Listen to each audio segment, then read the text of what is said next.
السلام علیکم ورحمۃ اللہ وبرکاتہ۔ بسم اللہ الرحمن الرحیم۔ شہنشاہ ظہیر الدین بابر نے 925 ہجری میں اٹک کے ساحل تک یلغار کی اور پنجاب کی سرحدوں پر آ کر گکھروں اور دوسری قوموں کو صلح کا پیغام دیا۔ بابر کے سفیروں نے صاف صاف کہا، اگر تم شہنشاہ کو گزرنے کا راستہ دے دو گے تو عزت مآب تمہیں اپنے حلقہ کرم میں شامل فرما لیں گے، ورنہ ساری دنیا کو خبر ہے کہ آل تیمور کس طرح جنگ کرتی ہے اور بابر کی شمشیر کی کاٹ کس قدر ہلاکت خیز ہے۔ شہنشاہ کے اس پیغام کے بعد جن مقامی لوگوں نے سر اطاعت خم کر دیا وہ بابر کے قہر و غضب سے محفوظ رہے، ان کی جانیں بھی بخش دی گئیں اور جاگیریں بھی، مگر جن سرکشوں نے بابر کے مصالحانہ پیغام کو کمزوری سے تعبیر کیا اور انسانی ہمدردی کے جذبات سے لبریز اس پیشکش کا مذاق اڑایا، وہ بڑے خسارے میں رہے۔ بابر نے ایسے تمام مفسدوں کو بے دریغ قتل کیا اور ان کی املاک لوٹ کر مکانوں کو آگ لگا دی۔ ان سرکشوں سے نجات پانے کے بعد بابر نے دریائے سندھ پار کیا اور پنجاب کے ایک مخصوص علاقے تک اپنی پیش قدمی جاری رکھی۔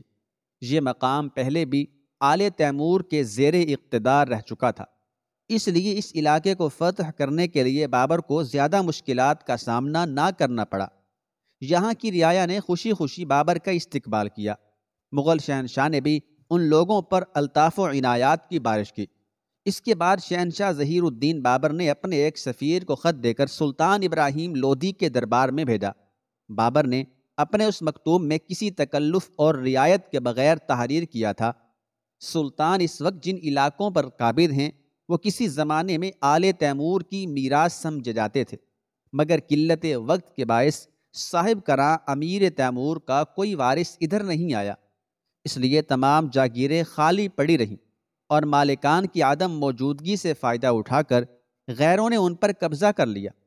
میں اس خط کے ذریعے اپنا نسب نامہ بیان کر رہا ہوں، میرے تحریر کردہ ایک ایک لفظ کو غور سے پڑھیے اور اس کا مفہوم سمجھنے کی کوشش کیجیے۔ میں ہوں شہنشاہ ظہیر الدین بابر ابن عمر شیخ مرزا، ابن سلطان ابو سعید مرزا، ابن سلطان محمد مرزا، ابن میران شاہ مرزا، ابن امیر تیمور صاحب کراں۔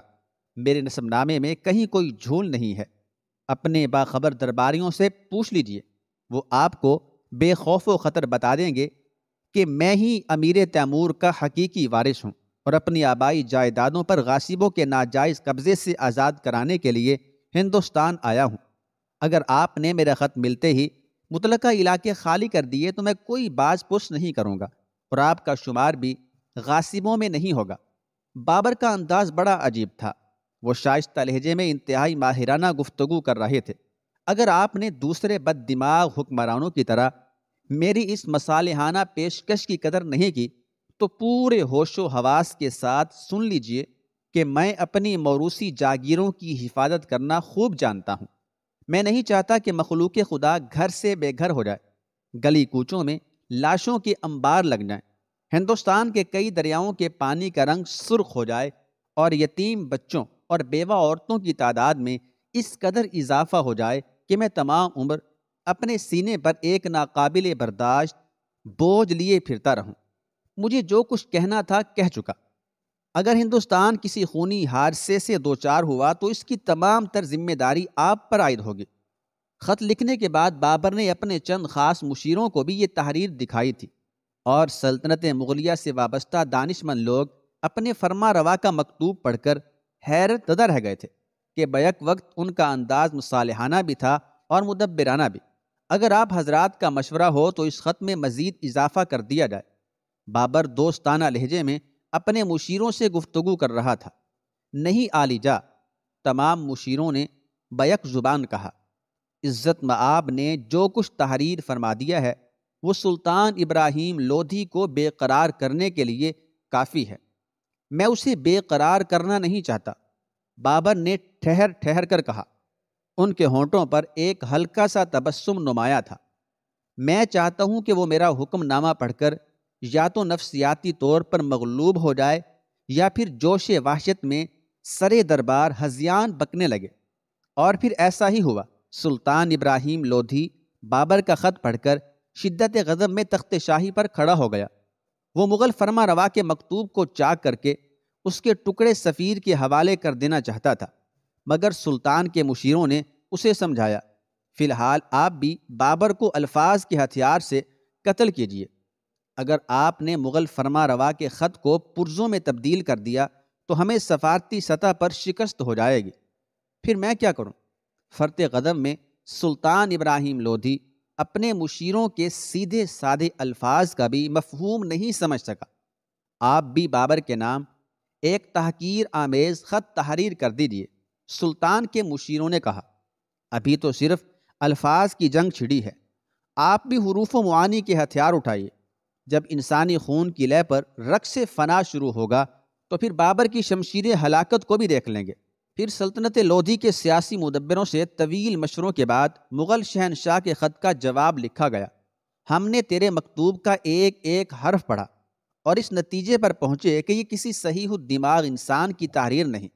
اگر آپ اپنے ہوش میں ہوتے تو یقیناً اس حقیقت کو سمجھ لیتے کہ تیرے آبا و اجداد بے نشان ہو چکے ہیں اور آج انہیں کوئی جانتا تک نہیں ہے۔ پھر ایسے گمنام اور بے اثر لوگوں کے وارثوں کو کون پہچانے گا؟ تجھے تیرے کسی مشیر نے یہ نہیں بتایا کہ ہندوستان کی موجودہ سیاست صرف لودھی خاندان کے عظمت و جبروت سے وابستہ ہے۔ خوب غور سے سن لے کہ ہم سرزمین ہند پر کرایہ دار نہیں ہیں، یہ ہماری موروثی جاگیر ہے اور ہم اپنی جاگیر کی حفاظت کرنا خوب جانتے ہیں۔ غاصب تو تیرا پردادا تیمور تھا جس نے کمزور انسانوں کی ملکیت پر جبراً قبضہ کیا تھا، اور تو بھی اس غاصب کی اولاد ہے جو اپنے بزرگوں کے کاروبار حرص و ہوس کو زندہ کرنے کے لیے گدڑوں کی کثیر فوج لے کر ایک شیر کے جنگل میں آ پہنچا ہے۔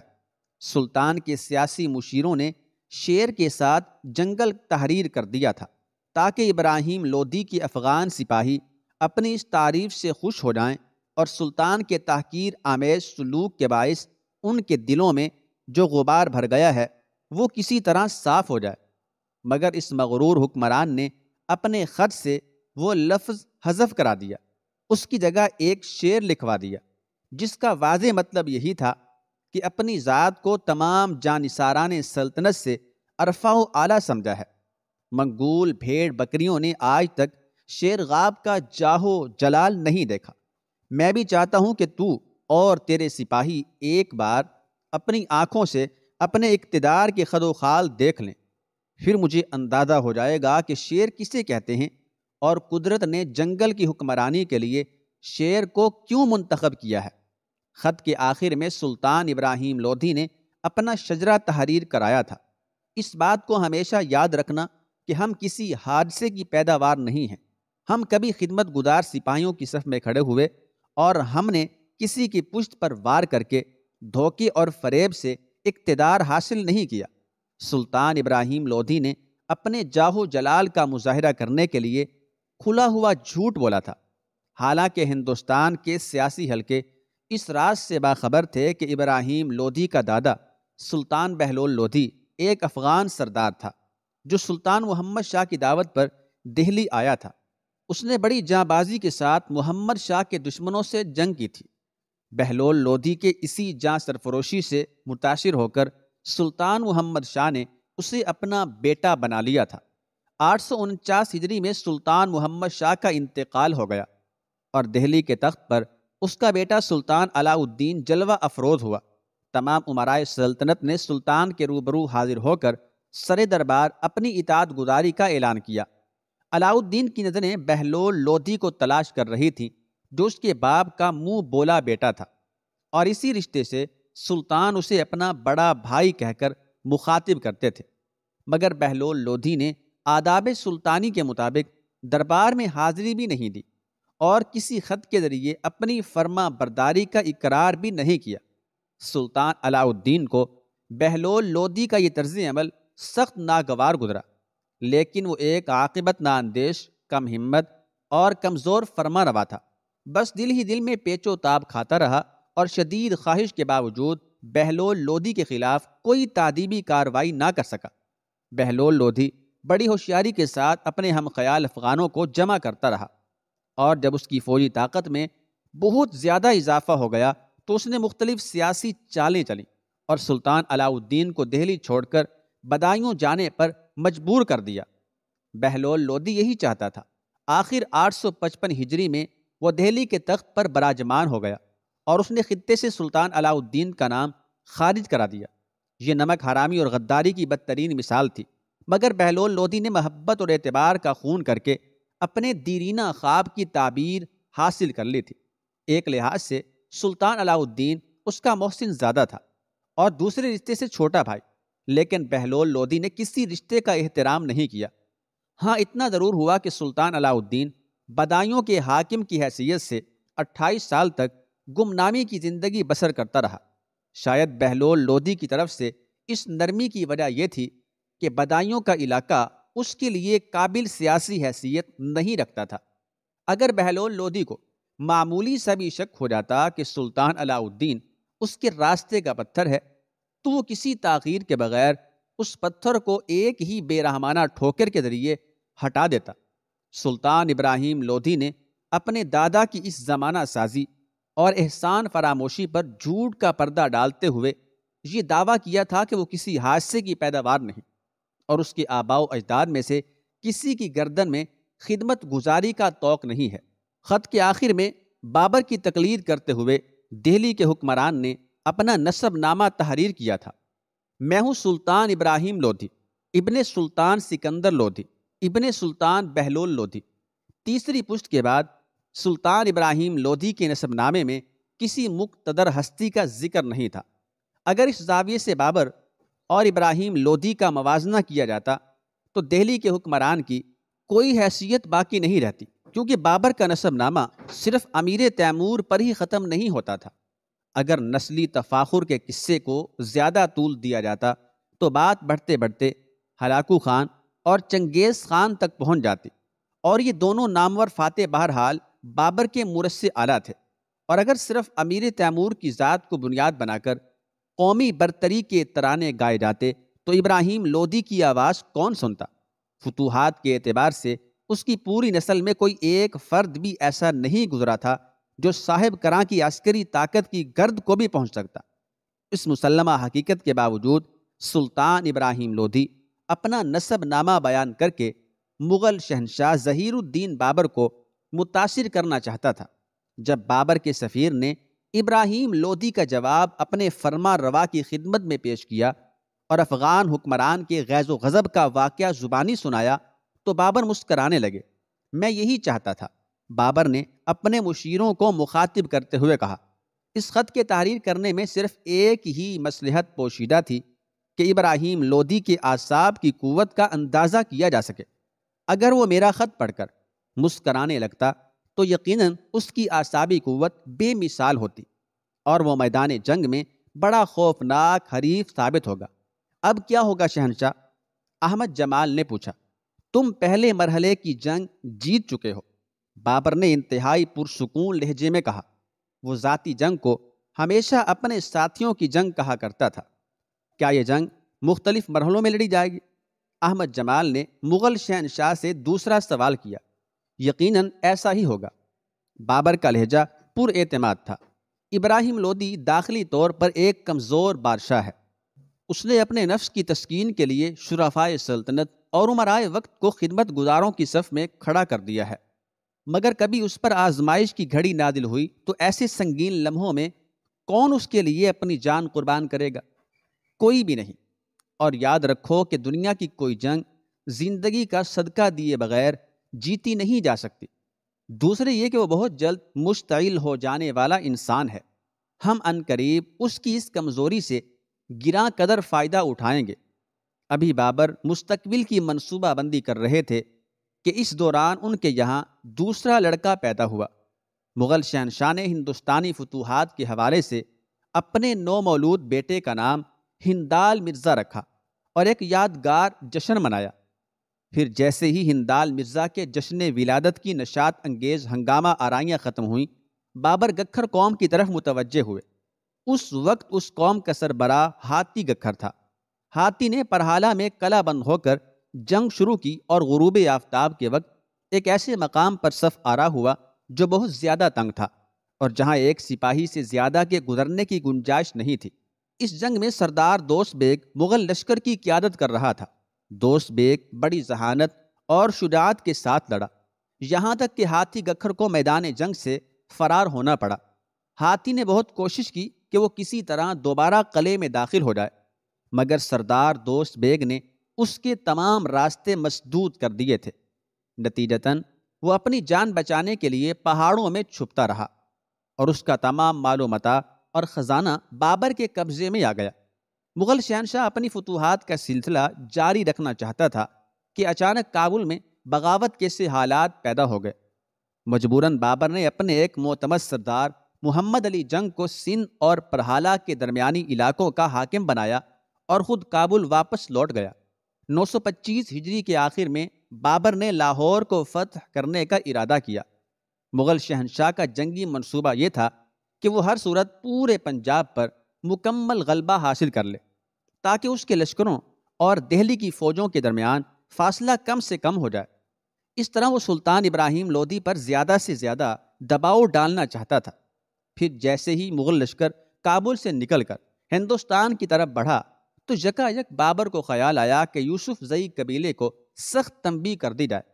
اس سیاسی حکمت عملی کو بروئے کار لانے کی بنیادی وجہ یہ تھی کہ سلطان ابراہیم لودھی اول و آخر خود بھی افغان تھا، اس لیے قومی رشتے کے حوالے سے یوسف زئی قبیلہ کسی وقت بھی ابراہیم لودھی کی حمایت کا اعلان کر سکتا تھا، اور اگر ایسا نہ ہوتا تو افغانوں کی طاقتور جماعت خود اس کے اپنے راستے کی دیوار بن سکتی تھی۔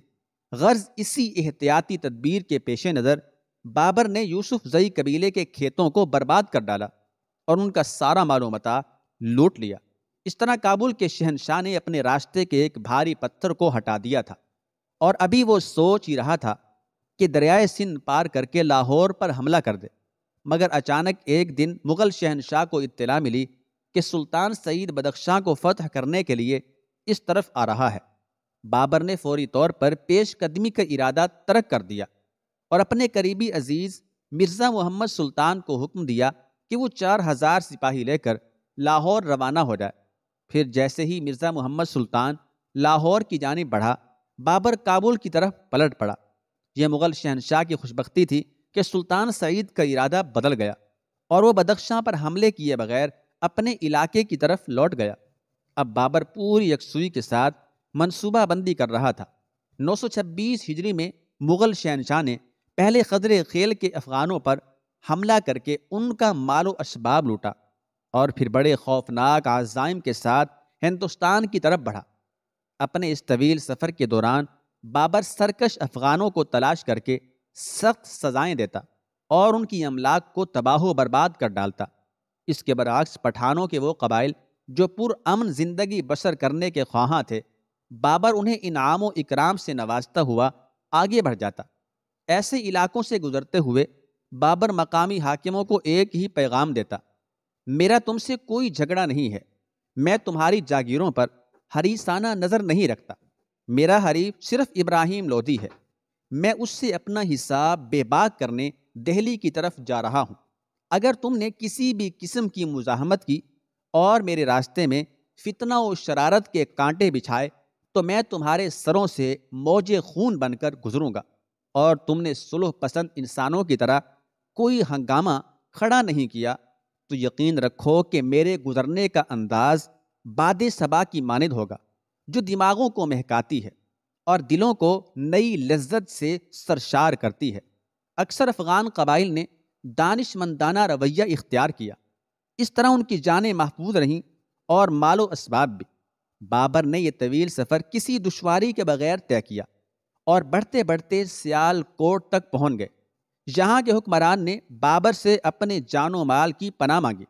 مغل شہنشاہ نے اعلیٰ ظرفی سے کام لیا اور مقامی لوگوں کی ملکیت کو چھیڑے بغیر آگے بڑھ گیا۔ اس کے بعد بابر کا لشکر سید پور پہنچا۔ یہ علاقہ لاہور کے زیر انتظام تھا۔ بابر نے حسب روایت یہاں کے لوگوں کو بھی امن و عافیت کا پیغام دیا تھا، مگر سید پور کے باشندے وقت کی رفتار کو سمجھنے سے قاصر رہے۔ ان کے برے دن آ گئے تھے، اس لیے مغل شہنشاہ کے مقابل صف آرا ہو گئے۔ مغل سپاہیوں کے ارادے سخت خوفناک تھے۔ ان کی شمشیریں سید پور کے سپاہیوں کو گاجر مولی کی طرح کاٹ رہی تھیں۔ اس جنگ کا فیصلہ گھنٹوں میں ہو گیا۔ اور دیکھتے ہی دیکھتے قبیلے کے 30,000 مرد غلام بنا لیے گئے۔ مگر سید پور کے غیر مسلم قوم کا چودھری جو افغانی امراء سے ملا ہوا تھا، وہ کسی طرح بھی بابر کی اطاعت گزاری پر راضی نہ ہوتا تھا۔ آخر اسی کشمکش کے بعد اسے بھی گرفتار کر کے تہہ تیگ کر دیا گیا۔ اب سید پور کا کوئی حال اور کوئی مستقبل نہیں تھا، صرف جلی ہوئی کھیتیاں تھیں، لٹے ہوئے مکانات تھے اور بے گور و کفن لاشوں کے انبار تھے۔ بابر نے اس علاقے پر اپنا نگران حاکم مقرر کر دیا اور خود بہت سا مال غنیمت لے کر کابل کی طرف لوٹ گیا۔ مغل شہنشاہ کی حکمت عملی بہت زیادہ کامیاب ثابت ہو رہی تھی۔ وہ 3 بار ہندوستان آئے اور ہر مرتبہ انہوں نے کسی نہ کسی طرح فتح حاصل کی اور در پردہ ابراہیم لودھی پر ظاہر کر دیا کہ اب ان کے اور دہلی کے درمیان زیادہ فاصلہ نہیں ہے۔ سید پور کی فتح کے بعد بابر کابل پہنچے اور بدخشاں کی حکومت شہزادہ ہمایوں کے حوالے کر کے گرم سیر کے تمام علاقوں پر قبضہ کرنے کے لیے آگے بڑھے۔ اب ان کا رخ خراسان کی طرف تھا۔ اس وقت خراسان پر شہزادہ حماسب کی حکومت تھی اور شاہ بیگ اس کا اتالق تھا۔ بابر نے صلح جوئی کے طور پر پہلے یہی کوشش کی کہ کسی جنگ کے بغیر خراسان کا قلعہ اس کے زیر انتظام آ جائے، مگر شاہ بیگ اس پر آمادہ نہیں ہوا اور بابر کے مقابلے میں حماسب کی وفاداری کا دم بھرتے ہوئے قلعہ بند ہو کر بیٹھ گیا۔ سیاسی مذاکرات ناکام ہو جانے کے بعد بابر نے آگے بڑھ کر خراسان کے قلعے کا محاصرہ کر لیا۔ اسی علاقے کا ایک سردار امیر خان شاہ بیگ کا دوست تھا۔ اس نے اپنے دوست کی مدد کرنے کے لیے بابر سے منت سماجت کی کہ شہنشاہ قلعے کا محاصرہ ترک کر دیں، مگر بابر نے امیر خان کی ایک نہ سنی اور 3 سال تک محاصرہ جاری رکھا۔